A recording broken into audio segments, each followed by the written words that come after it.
Bonjour mes amis, vous allez bien aujourd'hui? Moi je vais très bien. Je suis Carole, votre prof de français. كتار منكم حضروني من الأول لهلا وكتبوا كل شيء، وفي منكم مرات بيقفوا حلقة وبيرجعوا بيحضروها بالإعادة، بس أهم شيء إنه تتابعوني كتير منيح بالحلقة اللي عم تحضروها، تكتبوا كل شيء عم تتعلموا، لأنه مرات كتير بعيد أفكار قلتها بالحلقات الماضية. يعني يلي ما قدر يحضرني قبل كمان رح يستفيد كتير، رح يتعلم معنا اشياء كتير. اكيد بالحلقه الماضيه بحب ذكركم نحن تعلمنا لو سون او ان او ان نسمع او. قلت لكم سكروا تمكم منيح، كل ما بدكم تلفظوا او سكروا تمكم وتتذكروا انه او ان بيعطيني لو سون او. بس اليوم بدي اخبركم سكري او خبريه ثانيه، انه او ام كمان بيعطيني لو سون اون. تتذكروا بس تعلمنا لو سون ان ام، تعلمنا انه فيني اكتبها يا ان يا ام، كمان او فيني اكتبها او ان او ام. فتشوا معي على الاحرف يلي عايزينها لليوم. اكيد انا قدامي الالفابي، ونحن اليوم حلقتنا لو سون او ام. A, B, C, D, E, F, G, H, I, J, K, L, M, N, O. هودي الأحرف الثلاثة. O, N بيعطيني O، O, M بيعطيني O كمان. بهيدي الحلقة رح نتعلم كلمات بتتضمن لو سون O تنكتب O, M، ورح نتعلم نكتبها، رح نتعلم كمان معناها تنميزها كتير منيح عن الكلمات يلي بنكتب او ان. انتو جاهزين؟ بس انا هلا عددت لي لتر دو الالفابي. انتو صرتوا تعرفوا الالفابي فرنسي؟ تعرفوه عادي ولا بتغنوه كمان؟ رح نغنيه سوا، رح نسمع اكيد الالفابي فرنسي.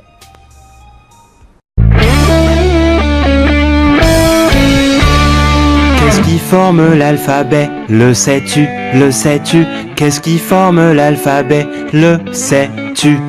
Les lettres? Oui. Les connais-tu? A, avion. B, bateau. C, cochon. D comme D. E, éléphant. F comme fleur. G, girafe. H, hibou. I comme il, J comme jus, K kangourou, L comme lune, M mouton, N comme nid, O orange, P comme pomme, Q comme 4, R radis, S serpent, T tortue, U univers, V vélo, W wagon, X Xavier, Y comme yaourt, Z comme zèbre. Me voilà mes amis devant le tableau. صار وقت نكتب او ام، بس بالبداية أكيد رح أذكركم ب او ان، لأنه كتار منكم حفظوهم بس بحاجة يتذكروا بعض الكلمات، وأنتوا كمان بدكم تذكروني بالكلمات اللي بتعرفوها. أول شيء او ان تنكتب بهالطريقة او ان. يلا بدكم تعطوني 3 كلمات تتضمن لو سون او ان. برافو. ان بونبون. ان بون بون. تاني كلمة une maison. très bien، يعني منزل.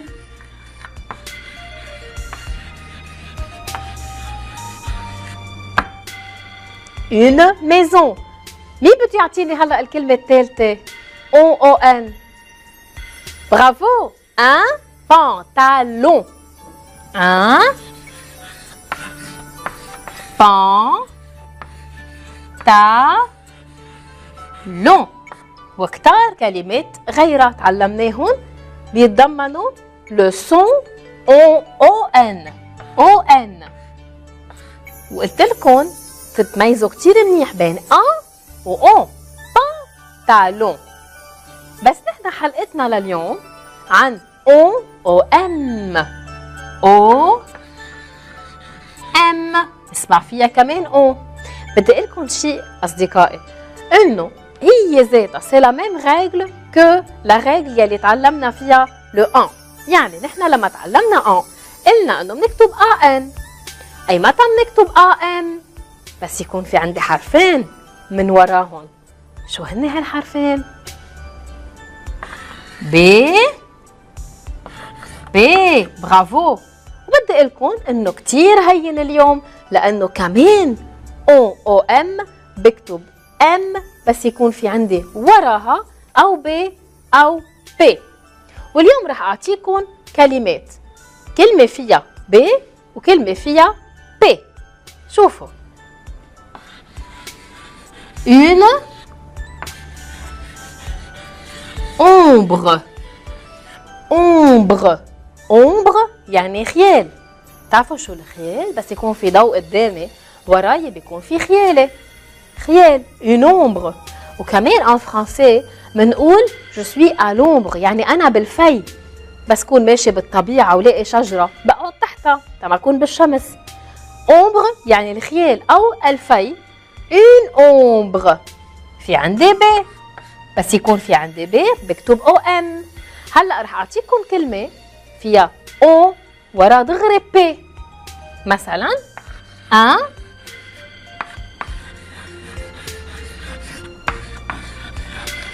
كومبا. كومبا هي ايه اللي بنستعملها بالرياضيات لنعمل فيها سيركل او سيركل او دائره. كومبا. شوفوا كومبا في عندي بي. بما انه عندي بي بكتب كومبا avec M. une ombre خيال او بالفي. un كومبا هي الآلة اللي بنستعملها بالرياضيات، وانتبهوا هي بتشك وكتير بتأذي، ما تحملوها قدام اخواتكم الصغار. الكبار منكم يلي بيستعملوها بالرياضيات بيعرفوا انه هي بتساعدنا لنعمل دائرة. بس بدي اتوقف معكم تفتحوا منيح عيونكم ودينيكم، لانه في كلمه وحده بالفرنسي بس هي استثناء، يعني سيت اون اكسبسيون. هي كلمه بونبون.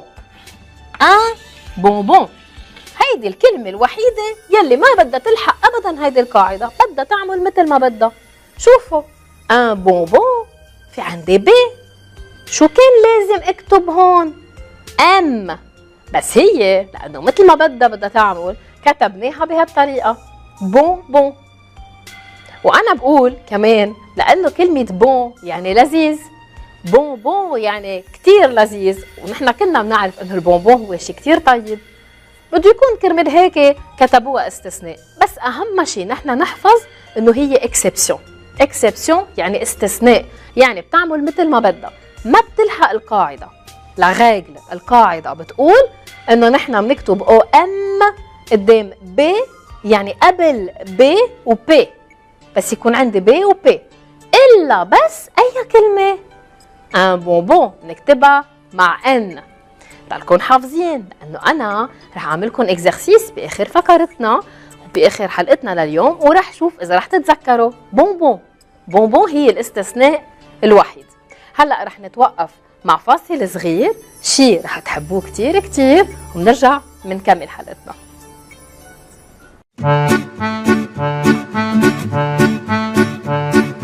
Pour se déplacer, on peut aller à pied, on peut aussi prendre une bicyclette. La moto est plus rapide, la voiture plus confortable, le bateau va sur l'eau. Le TGV roule vite, l'avion plane haut dans le ciel comme un oiseau, si haut.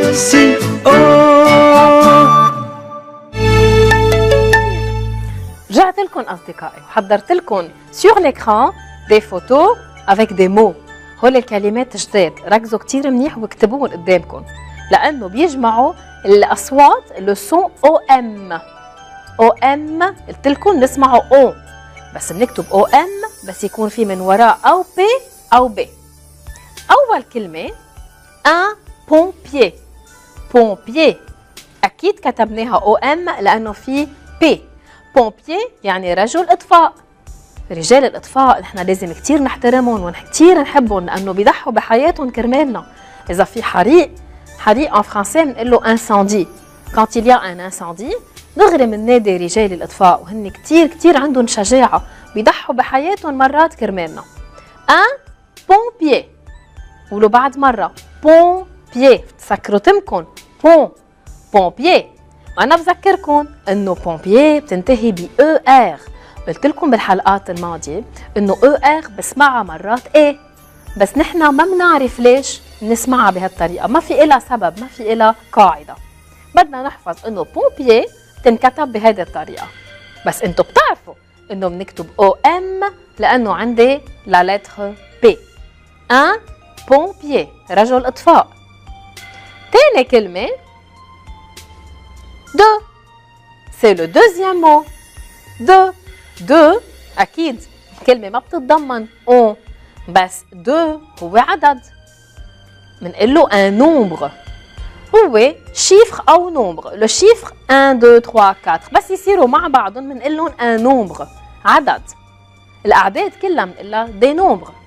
un nombre يعني أنا إذا رايحة أشتري أغراض بدي أعرف le nombre. مثلا بدي أشتري bonbon. quel nombre de bonbons je veux؟ كم bonbon بدي 5 10 15 20. nombre يعني عدد. un nombre. اخترت هيدي الكلمة لأنه فيها OM وراها B. un nombre. نحن شايفين قدامنا le chiffre 2. nombre يعني بس يكون عندي 13 أو 14 أو 15 يعني هن أرقام. un nombre أعداد. ورح نكمل مع آلة موسيقية، ما بعرف إذا أنتم شايفينها، بيسموها ترومبيت. هيدي آلة موسيقية، آلة ننفخ فيها. وأنا بعرف إنه الترومبيت آلة صعبة كتير. أولاً لأنه وزنها كتير تقيل، وثانياً لأنه بدنا ننفخ فيها كتير ونشد ليطلع الصوت. من هيك الأشخاص يلي بدقوا ترومبيت، يلي بيعزفوا على الترومبيت عادة كتير بيكون رقبتهم ضخمة، بتصير ضخمة فعلاً، ولأنهم بيشدوا كتير. une trompette. بعد مرة une trompette. trompette هي كلمة تتضمن أكيد le son OM qui est suivi لأنه في وراء la lettre P. une trompette. الكلمة التالية أنا حكيت عنها على التابلو. نحن شايفين فتاة عم تطلع لورا لأنها صغيرة، متفاجئة إنه شايفة حالها مرة تانية. بس انتوا بتعرفوا انه هيدا الشيء بيسموه الظل، يعني الخيال. الخيال ان فرنسي بنقول له une ombre. une ombre بدنا نعمل لها ليزون صغيره. une ombre. ombre OM باسكو جي لا لتر B. ombre هو الظل. وفي كمان إلها سانس تاني او معنى تاني، يعني لما بكون قاعده بالفي بس يكون في شمس ونبش على مطرح ما في شمس بقول قاعده بالفي، جو دي à l'ombre. à l'ombre يعني قاعدة بالفي. الكلمة التالية هي un compas. كمان كلمة compas في إنها معنيين. أول معنى يلي أنا أعطيتكم إياه أنا وعم بشرح ببداية الحلقة على اللوح، قلت لكم هي آلة نستعملها لنعمل فيها دائرة بالرياضيات. هي آلة حادة بدنا ننتبه لها كتير، إذا موجودة بالبيت نخبيها إذا عنا أخوة صغار. بس تاني معنى لها هي مثل البوصلة. البوصلة يلي بتعطينا الاتجاهات إذا كنا مسافرين مثلا بالباخرة. un compas. المهم بكلمة كومبا تحفظوا إنه بتنكتب avec OM لأنه عندي la lettre P. un compas. أما الكلمة الأخيرة هي une bombe. القنبلة، القنبلة. أكيد أنتم بتعرفوا إنه في قنابل بلاستيك بنلعب فيهم وفي قنابل حقيقيين، نحن ما كتير بنحبهم وما كتير مستحب إنه نشتريهم ونلعب فيهم لأنه شيء منه حلو، شيء بيذكرنا بالحرب وبيذكرنا بالأشياء المش حلوة. بس نحن مهم كمان نعرف معناها باللغة الفرنسية. القنبلة منقلها en français une bombe. bombe كتير سهلة. B-O-M-B-E. une bombe. OM لأنه عندي B. برافو. هلا رح ارجع اذكركم بكل الكلمات. إذا ما لحقتوا تكتبون اكتبون هلا. un pompier. pompier يعني رجل إطفاء. un nombre عدد. un nombre. Le troisième mot, une trompette. trompette آلة النفخ. trompette. كلمة تالية une ombre. بذكركن ombre عندها deux sens. معنيين أو الخيال الظل أو لما بكون بقعد بالفي. une ombre. je dis je suis à l'ombre. الكلمة التالية compas. un compas كمان deux sens. أو الآلة اللي بنعمل فيها بالرياضيات الدائرة أو كمان نوع من البوصلة. أما الكلمة الأخيرة فهي une bombe أو القنبلة. une bombe. كتبتوها؟ برافو. أنا هلأ رح أترككم ترتاحوا شوي ورح انتقل معكم من بعدها لإكزرسيس حضرته bien sûr au tableau.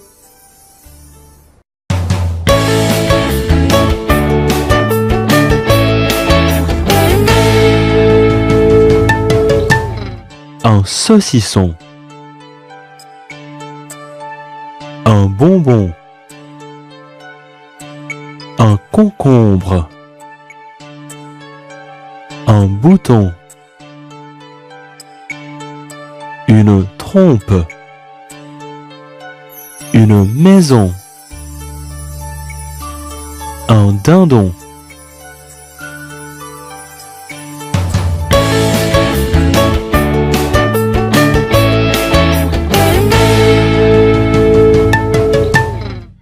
رجعت لكم أصدقائي. Je suis devant l'exercice. L'exercice بيقول complète par on on ou om. كمان on. إذا أنا بدي حط بحل الفراغات أملأ الفراغات ب on أو on om. قبل ما نبلش قبل ما نبدأ خلينا نذكر بعضنا يلي عم سمعنا بيسمعنا هلأ. أي متى بحط on أي متى بحط om؟ برافو. بتطلع بالحرف اللي بعدها. إذا في ب أو ب بكتب او ام، وإذا في حيلا حرف تاني أو كان بآخر الكلمة بكتب او ان. رح نقراهم سوا. une ombre. une ombre. ombre شو لكم؟ شو بنستعمل؟ او ام. أنا اخترت لكم ألوان كمان ليتميزوا عندكم. الاو ان رح استعمل له الاصفر لو جون. او ام رح استعمل له لو روج او يمكن لو روز، هو روج فاتح مبين روز. او ان او او ام اي صوم بنستعمل اومبر نكتب او ام اكيد لانه جي لا لتر بي. رح سطر بهالطريقه لتتذكروا ليش كتبت او ام. اون اومبر بحب ذكركم تعملوا ليزون تقولوا اون اومبر. une ombre الفي أو الظل. تاني كلمة عندي un bonbon. bonbon أنا بقول لازم حط لها او ام هون، مش لازم حط لها او ام. ما عندي لا لتر بي. برافو تذكرتوا. كنت عم جرب وقعكم بالفخ انه ما بنحط او ام ببونبون لانه هي الكلمة الوحيدة اللي لازم نحفظها. عاملة اكسبسيون استثناء. يعني او ام أو بونبون رح اكتبها لحالها باللون الأزرق avec la couleur bleue. bonbon au N et je vais l'encadrer. هنتذكر إنه هي هيدي الكلمة مثل ما بدها تعمل. رح نكمل. un compas. compas أو الكون au N أو au M؟ أكيد au M. au M لأنه جي لا لتر بي. كومبا أو بوصلة أو هي الآلة اللي بنعمل فيها الدائرة بالرياضيات. ان كومبا. كومبا أو ام. جو كونتينيو. اون ترومبيت. بتطلع دايما على الحرف اللي بعده. عندي بي بس يكون عندي بي شو مفروض اكتب؟ او ام أكيد. ترومبيت عندي بي. ترومبيت آلة النفخ. الكلمة التالية هي un pompier. pompier هو رجل الإطفاء. كمان عندي بي. إذا كمان بكتب OM. Très bien, j'ai un P. رح تابع. عندي هلا un nombre أو عدد. nombre في عندي B. كمان بكتب OM. برافو. ميزون بالألوان. وإذا ما ميزتون بالألوان حطون بفئة خاصة، يعني فيكم تحطوا اسم الصفحة بالنص أو تعملوا مربعين كبار تكتبوا من ميل الكلمات يلي فيهم OM ومن ميل تاني ON. وبونبون أكيد حطوه لحاله لأنه هو مميز. الكلمة التالية هي une maison.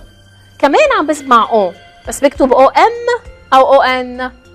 ON طبعا avec la couleur jaune. Bien sûr ON. maison. الكلمة ما قبل الأخيرة un savon. لازم تصيروا بتعرفوا تقرون. savon. savon شو بدي اكتب لها؟ ON أكيد avec la couleur jaune. ON لأنه بآخر الكلمة. أما الكلمة الأخيرة قالت لي كمان un violon. violon كمان بآخر الكلمة ما في من ورا ولا B ولا P. donc j'écris avec ON. اليوم أصدقائي شفنا لكن مع بعضنا عدد من الكلمات نسمع فيهم O. رجعت أذكركم ببعض الكلمات نكتبهم ON وببعض الكلمات نكتب فيهم OM. برجع بذكركم نكتب OM بس يكون في من وراها أو B أو P. وبالأخير دايما عم خصص آخر الفقرة للأعداد أو الأرقام يلي عم نتعلمهم سوا. في عندي 12 و 13. 12 و 13 كنا تعلمناهم بالحلقات الماضية. رح ارجع اذكركم كيف بينكتبوا. 12 يعني 12. 13 يعني 13. رح ارجع عد معكم تنتعلم اليوم ال 14. جاهزين؟ يلا 0 1 2 3 4 5 6 7 8 9 10 11 12 13 14. طويل 14 بنقول له 14. شوفوا كيف نكتب 14. بيذكرني شوي بالكاتر. هو اصلا فيه 4 14 1 و4 14 14. ما تنسوه لانه بيشبه 4 11 12 13 14. وهلا انتم كمان بدعيكم بالبيت من بعد ما تعيدوا كل الكلمات بالاخر وتعيدوا الاغاني وفيكم تعيدوا كمان القصص تتسلوا وتعدوا كل الوقت مع بعض. فيكم توصلوا صرتوا لل 14 لل 14. انتم كتير شاطرين. au revoir.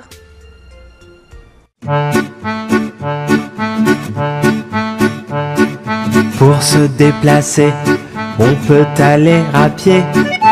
On peut aussi prendre une bicyclette. La moto est plus rapide, la voiture plus confortable. Le bateau va sur l'eau.